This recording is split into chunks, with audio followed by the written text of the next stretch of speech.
झूठ बोलकर बड़ी सफाई से बच जाते हैं, लेकिन नहीं, वही हमारी गंदी आदत हमको सत्य से दूर कर देती है। हमें लगता है झूठ को धीरे धीरे कम करना चाहिए। अगर हम सत्य बोल देंगे तो फांसी थोड़ी चढ़ा दी जाएगी, हमारे आचरण सही हो जाएंगे। सत्य से चलने पर थोड़ा जरूर लगेगा कि आप देर में धनी बनेंगे, लेकिन अच्छे धनी बन जाएंगे। राधा झूठ बोलता हूँ, पर वही झूठ मुझे और बड़ी मुसीबत में फंसा देता है। मेरी इस आदत से मेरी पत्नी मुझ पर विश्वास करना मुश्किल हो गया है। मैं हर समय विश्वास दिलाता हूँ। कई बार ऐसा लगता है कि हम झूठ से निकल जाएंगे, लेकिन निकल जाने पर भी हम फंस जाएंगे। ये आदत कैसे छोड़ूं महाराज जी? भाई, अब इसको तो तुम्हें अंदर से विचार के द्वारा छोड़ना होगा कि कई बार आप ही नहीं, सब लोग, कि चालबाजी से, झूठ से हम हेलो, कहाँ हो यार, मिलना चाहते हैं। बोले इस समय तुम आगरे में हैं और बगल में पड़ोस में खड़ा हो। मोबाइल से भी बहुत झूठ बोला जाता है, नहीं बोला जाता। तो हमें लगता है कि हम झूठ बोलकर बड़ी सफाई से बच जाते हैं, लेकिन नहीं, वही हमारी गंदी आदत हमको सत्य से दूर कर देती है। नहीं, असत्य संपातक पुंजा। और जब झूठ पकड़ी जाएगी, पकड़ तो जाएगी ना, तो जैसे आपने कहा पत्नी ने विश्वास करना बंद कर दिया, बहुत बड़ा घाटा हो गया। हमारे पति पत्नी के संबंध में अविश्वास घुस गया, बहुत बड़ा घाटा हो गया। अब आप सत्य भी बोलोगे ना तो नहीं माना जाएगा, बहुत संभलना चाहिए।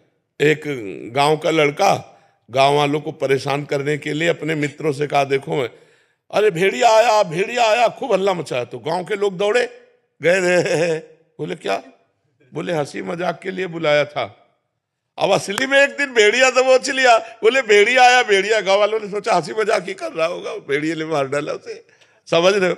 अगर हम झूठ बोलेंगे तो कभी सत्य बोलेंगे तो भी हमारी सत्य बात झूठ मान ली जाएगी कि ये झूठ बोलता है आदमी। हमें लगता है झूठ को धीरे धीरे कम करना चाहिए।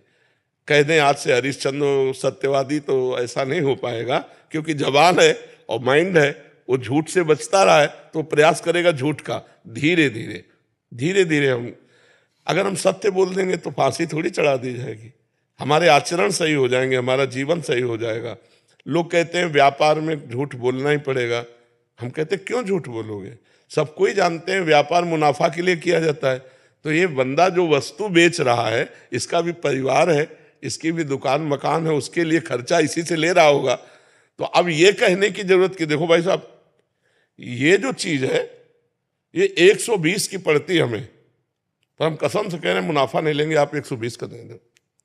और वो है 70 की।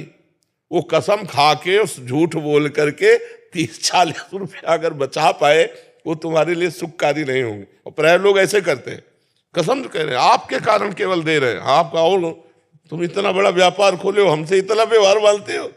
वो कसम पूर्वक बोलना, ऐसे बोलना, ये सब गलत। भाई ये 120 की है, जैसे मान लो पूछा 120 की है, मुनाफा हम जितना हमारा बनता उतना ले लिया, आपको लेना ले, नहीं चले जाओ।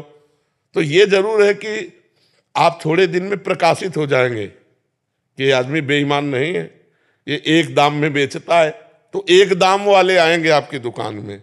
तो हमें लगता है सत्य से चलने पर थोड़ा जरूर लगेगा कि आप देर में धनी बनेंगे, लेकिन अच्छे धनी बन जाएंगे। दीपक की तरह जलोगे तो जलते रहोगे, हाइलोजन की तरह प्रकाशित होगे, फ्यूज हो जाओगे। अधर्म ना करो, झूठ मत बोलो, बेईमानी मत करो। पत्नी से कह दो हम वृंदावन होके आ रहे हैं, अब हरिश्चंद्र वाली चाल चलेंगे, झूठ नहीं बोलेंगे, तुम हम पे विश्वास कर ले, ठीक है?